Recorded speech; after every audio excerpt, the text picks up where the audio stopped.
பிஸ்மில்லாஹிர் ரஹ்மானிர் ரஹீம். அல்ஹம்துலில்லா வல் ஆக்கிபத்தில் முத்தகீன். என் அன்புமிக்க அல்லாவின் நல்லடியார்களே, உங்கள் அனைவருக்கும் அல்லாஹ்வுடைய சாந்தியும் சமாதானம் உண்டாவதாக என்று கூறிக்கொண்டு, தற்சமயம் நான் தாவத் பணியை செய்து கொண்டு வருகிறேன். இந்த தாவத் பணி மிகவும் முக்கியமானது. நமக்கு என்ன தெரிகிறதோ, நாம் என்ன தெரிந்து கொண்டிருக்கிறோமோ அதை பிறருக்கு பகிர்வது, உண்மையை எடுத்துரைப்பது என்பதுதான் இந்த தாவத் பணியின் உள்நோக்கம். அதை மனதில் வைத்துக்கொண்டு எனக்கு என் கண் முன்னே எனக்கு என்னென்ன தெரிகிறதோ, என்னென்ன நான் தெரிந்து கொண்டிருக்கிறேனோ அதை உங்களுடன் இந்த காணொளி வாயிலாக உங்கள் எல்லோருக்கும் பகிர்ந்து கொண்டு வருகிறேன். உங்கள் ஆதரவு மிக முக்கியம். இதை தெரிந்து கொண்ட பின் நீங்களும் இதே போல ஒரு சில அமல்களை செய்ய வேண்டும் என்பது, இது போன்ற அமல்களை செய்ய வேண்டும் என்பது எனது விருப்பம். இங்கே நான் மிகச் சுருக்கமாக ஒரு சில வார்த்தைகளை உயர்ந்த உண்மைகள் அடங்கிய குரானிலிருந்து உங்களோடு பகிர்ந்து கொண்டு விடைபெறுகிறேன். அதாவது, அல்லாஹ் தன் குரானிலே என்ன சொல்கிறான் என்றால், வமா குன்ன முஹ்லிக்குல் குரா இல்லா வஹலு ஸாலிமூன் என்று அத்தியாயம் 28 59வது வசனமாக கடைசி வசனமாக இதை அவ்வாறு கூறுகிறார். இதன் பொருளை பாருங்கள்.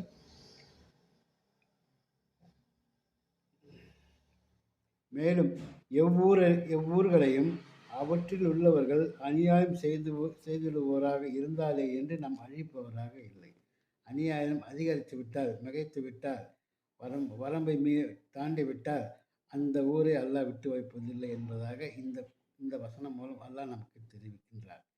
அநியாயக்காரர்கள் அநியாயம் மிகுதியாகக்கூடாது. அநியாயக்காரர்கள் அநியாயம் செய்து அவர்கள் அதிகரிக்கக்கூடாது என்பதற்காகத்தான் இது போன்ற தாவத் பணி. உண்மையை எடுத்து கூறி தீமைகளை தடுக்கும் நோக்கத்துடன் நாம் என்ன செய்கிறோம்? இந்த வேலையை செய்து வருகிறோம். இதில் ஆலிம்களுடைய அவர்களுடைய செயல்கள் மிகவும் பாராட்டுக்குரிய செயல். அவர்கள் தினமும் அவர்கள் இந்த பணியைத்தான் செய்து கொண்டு வருகிறார்கள். பள்ளிவாசலிலே வாரம் ஒரு முறை அல்லது தினமும் காலையிலே இது போல பிரசங்கங்கள் உண்மையான குரானிலிருந்து உயர்ந்த வேதமான குரானிலிருந்து உயர்ந்த உண்மைகள் அடங்கிய வசனங்களிலிருந்து நமக்கு விளக்கி கோருகிறார். சரி, அதை மட்டும் நான் கேட்டுக்கொண்டே இருந்தால் போதுமா? ஒவ்வொரு மனிதனும் அந்த குரானை உள்வாங்கிக் கொண்டு அவனுக்கு தெரிந்ததை பிறருக்கு எத்தி வைக்க வேண்டும். இதுதான் என்னது விருப்பம். அதனால்தான் இவைகளை கற்றுக்கொண்டு உங்களோடு பகிர்ந்து கொள்கிறேன். அல்லாஹ் மேலும் இந்த ஆலி இம்ரானிலே இவ்வாறு கூறுவான். 104வது வசனமாக, வல்தக்கும் மின்கும் உம்மத்தை யதுஊன இலல் ஹைரி வ யஅமுரூன பில் மஅரூஃபி வ யன்ஹவுன அனில் முன்கர் வ உலாயிக ஹுமுல் முஃப்லிஹூன் என்று அல்லாஹ் கூறுகிறார். இந்த வசனத்தின் பொருள் என்னவென்றால், மூமின்களே, உங்களில் ஒரு குழுவினர் மனிதர்களை நலவின் பால் அழைத்தும் நலவானவற்றை ஏவியும் தீயவற்றை விட்டு தடுத்தும் கொண்டிருப்பவர்களாக இருக்கட்டும். அவர்களே வெற்றியாளர்கள். நாமும் வெற்றியாளர்களாக ஆக வேண்டும் அல்லவா? நாம் எவ்வாறு இந்த நன்மைகளை ஏவின், எவ்வாறு நன்மை தீயவைகளை நாம் என்ன செய்ய வேண்டும்? கட்டுப்படுத்த வேண்டும். எனவே இந்த குரான் ஒன்று தான் நமக்கு உயர்ந்த உண்மைகள் அடங்கிய உயர்வான வசனங்கள் அடங்கியது. இந்த புனித குரானில் உள்ள ஒவ்வொரு வசனங்களையும் அதனுடைய பொருளை அறியும் போதுதான் இந்த குரானில் எவ்வளவு மகத்துவம் மிக்கது என்பதை நாம் என்ன செய்கிறோம்? புரிந்து கொள்கிறோம். அந்த வகையிலே என்னால் முடிந்த மட்டும் எவ்வளவுக்கு எவ்வளவு முடியுமோ, எவ்வளோ சென்ற காலத்தில் எவ்வளோ குரான் வசனங்களை உங்களோடு பகிர்ந்திருக்கிறேன். மேலும் இன்னும் நான் கற்றுக்கொள்ள வேண்டியது, இன்னும் நான் எத்தி வைக்க வேண்டியது, பகிர வேண்டியது மிகவும் அதிகமாகவே உள்ளது. இருந்தாலும் எனது சக்திக்கேற்ப நான் ஆளும் இல்லை, நான் சாதாரண மனிதன். ஏன்னா நான் இதை கற்றுக்கொண்டு என்னால் முயன்றதை உங்களோடு பரவ செய்து வருகிறேன். மீண்டும் இங்கே பதிவிடுகிறேன். ஆலிம்கள் மிகவும் அறிவாளிகள். அவர்கள் அதற்காக பயிற்சி பெற்றவர்கள். அழகான முறையில் என்ன செய்வார்கள்? ஹதீஸ் சொல்வார்கள், பயான் செய்வார்கள். அவர்கள் பேச்சை கேட்பதற்கு நாம் கொடுத்து வைத்திருக்க வேண்டும்.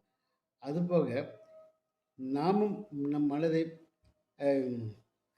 கபராக மாற்றிவிடக்கூடாது. அங்கே ஒன்றும் இல்லாத விஷயமாக நம் மனதை வெட்ட வெளியாக ஒன்றுமே இல்லாததாக ஆக்கிவிடக்கூடாது. அங்கே குரானை குடியேற செய்ய வேண்டும். அந்த குரானை குடியேற செய்யும்போது அதனுடைய பொருளோடு குடியேற செய்ய வேண்டும். அப்போதுதான் நாம் அதற்கேற்றவாறு என்ன செய்யலாம்? நாம் அமல்களை செய்து வெற்றி பெறலாம். இன்று மனிதன் மனிதனுக்கு மனிதன் இறைவனுக்கு செய்ய வேண்டிய ஹுக்கூக்குல்லா 5 கடமைகள் இருக்கிறது. அதே போல மனிதன் மனிதனுக்கு செய்ய வேண்டிய ஹுக்கூக்குல் இபாத் அது ஒரு 5 கடமை இருக்கிறது. இதையெல்லாம் நாம் முறையாக செய்ய வேண்டும். அல்லாஹ்வுக்கு செய்ய வேண்டியதை சிறிது ஏதாவது சிறிது தாமதமாக செய்தாலும் விட்டுவிட்டாலும் அல்லாஹ் பொறுத்துக் கொள்வான். ஆனால் ஏன்னா மனிதன் அவன் படைத்தது. அவனுக்கு எந்த ஒரு குறையும் அந்த கடமைகள் குறையும் வைக்கக்கூடாது. இது பற்றி காணொலியில் விவரித்திருக்கிறேன். இந்த நேரம் இதை விவரித்தால் அதிகமாகிவிடும் நேரம். எனவே இதை பின்னொரு நாளில் மறுபடியும் பதிவிடுகிறேன் இன்ஷா அல்லாஹ். அப்படி இருக்கையிலே நாம் என்ன செய்ய வேண்டும்? இந்த இதில் கூறியவாறு நன்மைகளை ஏவ வேண்டும், உண்மைகளை பகிரச் செய்ய வேண்டும். மனிததா இன்னமா யஹ்ததீலி நப்சி என்று அல்லாஹ் கூறுவார். எவர் நேர் வழியில் செல்கிறாரோ அவர் செல்வதெல்லாம் அவருக்குத்தான் அவருக்குத்தான் லாபம். அதனால அதனாலே நாம் நம்மை நாமே சரிப்படுத்திக் கொண்டு பிறரையும் முடிந்தளவு நாம் நாம் அந்த சரியான அமல் செய்யும் வழியை அவர்களுக்கும் நாம் கற்பிக்க வேண்டும். எனவே நாம் முதலில் சரியாக வேண்டும். சரியான பின் பிறருக்கு எத்தி வைக்க வேண்டும். எனவே அந்த வகையிலே இந்த குரான் நம் கூடவே இருந்தால் நாம் ஏதாவது தவறு செய்தால் நம்மை தட்டி கேட்கும். தொழுகையை நம்மை தட்டி கேட்கும்போது குரான் உள்ளே இருக்கும்போது நம்மை தவறான பாதைக்கு செல்ல விடாது.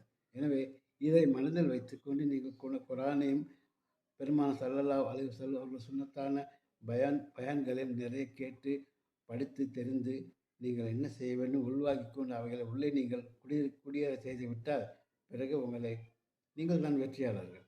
எனவே அந்த வகையில் இங்கே வெற்றி பெற வேண்டும் என்பது நமது நோக்கமாக இருக்க வேண்டும்.